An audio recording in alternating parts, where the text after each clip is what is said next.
Mais um exemplo, então, de limite múltiplo usando a definição, tá? Então, nós queremos provar por definição a existência desse limite. Bom, primeiro que aqui não tem valor nenhum, então se eu quero provar por definição a existência desse limite, eu preciso saber que limite é esse, tá? Então, primeira coisa, a gente vai calcular esse limite aqui, pelo menos usando os limites iterados. A gente vai ver que esse limite dá para ser calculado sem a presença dos limites iterados, olha só. Então tá, nós temos que calcular o limite dessa função. Nós temos alguns passos que seria interessante a gente seguir para não se perder na resolução do limite de uma função. Primeiro passo é substituir o ponto no nosso limite, na função, né?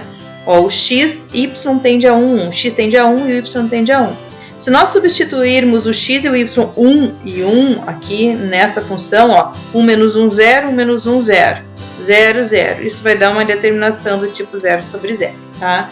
Então, primeira coisa, substituímos o ponto na lei da função. Deu indeterminação? Então vamos para o segundo passo. O segundo passo vai ser, então, tentar simplificar a expressão da função. Porque a gente sabe que se a gente chegar numa função que tem a sua expressão como a simplificação da função original, então, na existência do limite para uma, vai existir o limite para outra também, tá? Que são iguais. Então, vamos tentar simplificar. Notem que essa função, ela tem a forma, no numerador, de uma diferença de 2 quadrados. Vamos escrever aqui no cantinho, ó. Quando nós temos a ao quadrado menos b ao quadrado, nós podemos escrever na sua forma fatorada como sendo a diferença, o produto, né, da soma pela diferença.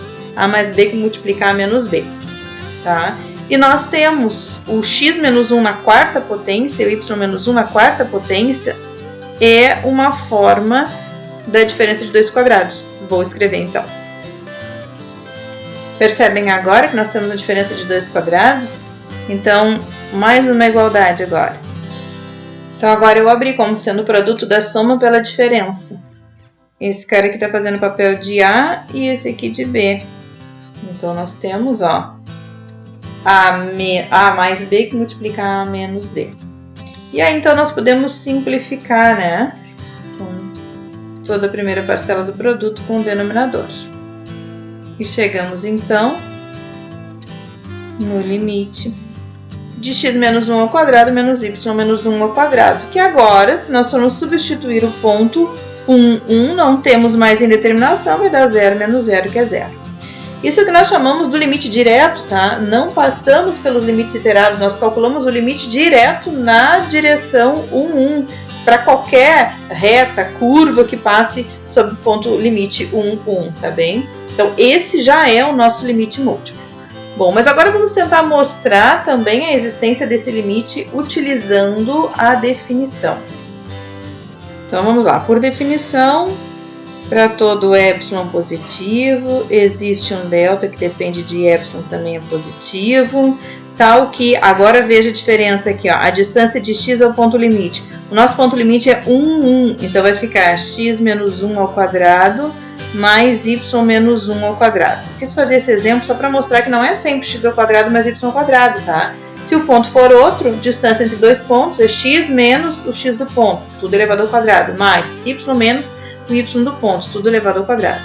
Se isso for muito pequeno, se essa distância for muito pequena, implica então em que a função xy menos o seu valor limite, que nós vamos supor quem? Nós vamos supor ser 0, né? Que foi o valor que nós encontramos.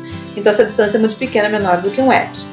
Então, os passos para chegarmos, por definição, no limite é usar a premissa, usar o ponto na premissa, o ponto que é o 1, usar o valor limite que é 0, a lei da função e chegar numa relação entre epsilon e delta.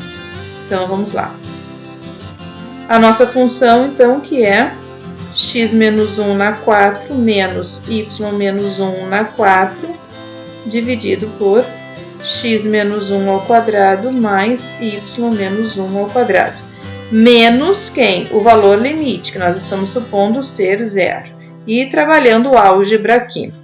Gente, o 0 a gente já pode eliminar, né? E toda essa expressão a gente já sabe que a forma simplificada dela, se eu começar a simplificar de novo aquele quociente, eu vou obter então x menos 1 ao quadrado menos y menos 1 ao quadrado.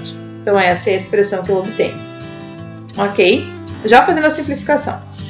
Bom, aí eu posso usar a definição de módulo. O que me diz a definição de módulo? Que eu posso escrever como sendo a raiz quadrada de todo aquele termo ali ao quadrado. Quem é? X menos 1 ao quadrado menos y menos 1 ao quadrado, tudo ao quadrado, por definição do módulo. E esse quadrado, por definição de potência, eu posso colocar para fora da raiz. Então, lá dentro da raiz eu fico com x menos 1 ao quadrado menos y menos 1 ao quadrado, tudo isso sendo elevado ao quadrado. Correto? Se eu acrescentar qualquer termo a mais dentro dessa raiz aqui, então eu posso dizer que a minha nova raiz vai ser um pouco maior. Eu vou acrescentar um termo dentro dessa raiz. Então, se eu vou acrescentar, a minha nova raiz que eu vou escrever vai ser maior ou igual a essa anterior. Eu vou seguir aqui na outra linha, tá? Então, vamos lá. A raiz, então o que nós já temos? O x menos 1 ao quadrado menos o y menos 1 ao quadrado. O que eu vou acrescentar? Eu vou acrescentar mais 2 vezes o y menos 1 ao quadrado. Não se esqueça que essa raiz está toda elevada ao quadrado. Então, eu acrescentei um termo, por isso que a minha nova raiz é maior ou igual, tá? Por que eu acrescentei esse termo? Vamos fazer a continha ali que vocês já vão enxergar por quê. O que eu fiquei? X menos 1 ao quadrado. Agora eu posso juntar esses dois termos e fico com mais y menos 1 ao quadrado. Tudo isso está sendo elevado ao quadrado. Então, o que eu tenho agora dentro da minha raiz? Eu não tenho a premissa que eu precisava, porque o que eu sei? Que essa raiz aqui é menor do que um delta. Bom, o que eu tenho? Eu tenho essa raiz elevada ao quadrado. Então, isso significa que tudo isso é menor do que um delta ao quadrado. E aí eu posso chegar numa relação entre epsilon e delta, fazendo o epsilon ser igual a delta ao quadrado. Então, quando o meu delta vai para zero, o meu epsilon não vai para zero também? Então, beleza, ó, eu usei a premissa, eu parti da conclusão usando a minha hipótese que o meu limite é zero, usei a álgebra para trabalhar com módulo, usei definição, né, de módulo, usei fatoração e cheguei na relação entre delta e epsilon, que quando um tende para zero, o outro tende também. Qual é a conclusão disso tudo? Conclusão: a minha hipótese é verdadeira, o limite existe e é zero. Eu não podia chegar numa outra hipótese, porque esse limite eu pude calcular, né, diretamente. Então, nós já tínhamos visto que ele era zero. Só usei a definição para mostrar mais um exemplo de como se chega no cálculo do limite pela definição. A conclusão da hipótese pela definição. Valeu, galera. É isso aí.